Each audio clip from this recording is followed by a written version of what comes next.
is Broccoli City Fest and why is it important? That's a great question. So Broccoli City Fest was started in 2010 as an Earth Day festival, is all about using music and the arts to drive community impact, right? Community impact that benefits communities of color. And the importance of it is really driven around, I would say, that main point, right? Bringing folks together, right? Music is one common theme that we all ascribe to, that we're all moved by. So it's just a way to use music as a tool, to get people to gather and sort of, drive and mobilize impact.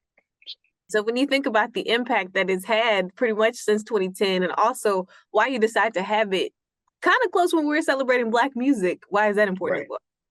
Yeah, that's super important. Mainly because, beyond the music, um, BC Fest is about supporting, different, I would say, important elements in our community around small business, growth, volunteerism, environmental justice. And so leading up to the festival, we always create programming, that has through lines, right? To BC Fest, as a way to sort of raise that awareness around those important factors. And so when you bring in the music, now we're adding an element that everybody, right, can relate to.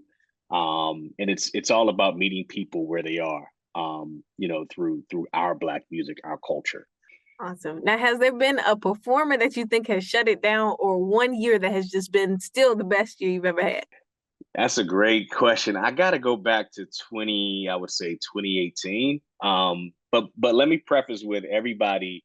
I think all of our performers, dating back to 2010, when we had Kendrick Lamar as our opening act, everyone shut it down. But I'll have to point to 2018 when we had, Cardi B and Migos as headliners.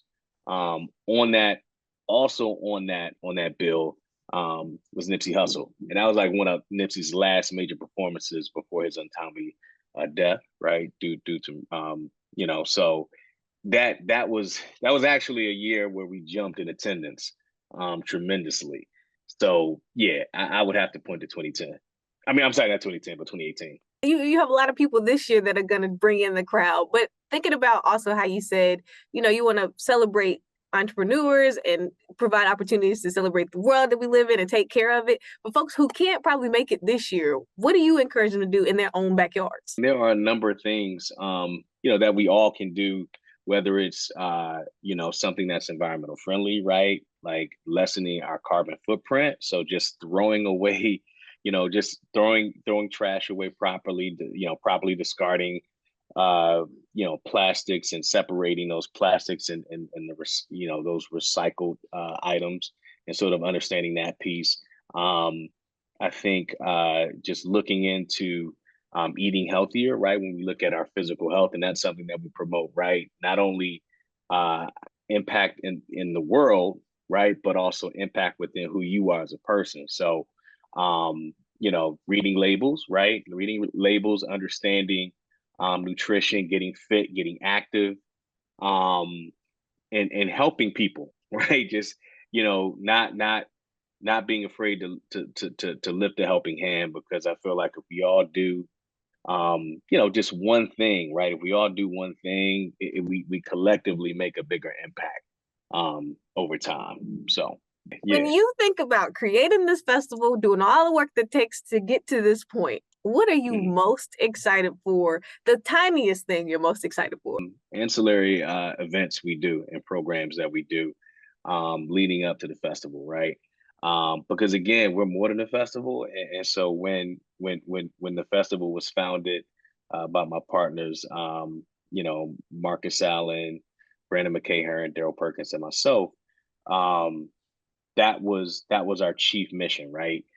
Making sure that folks that we use the music in the festival to draw attention in, to all these other areas that fed into impact. So, this year's theme is the Road to Broccoli, and during that Road to Broccoli, we have, a fitness event here in DC where we're supporting, um, you know, uh, local a local gym and local trainers. We're bringing the community out for BC Fit Day. We have a number of other fitness days happening. We have, um, community cleanups planned. So, I think those are the things that I'm most excited about because it gives us an opportunity to really, to really drive that change, right? And use the music to do it. Now, of course, the music helps, right? And we're looking forward to the festival, but I would say everything sort of surrounding the festival is most exciting.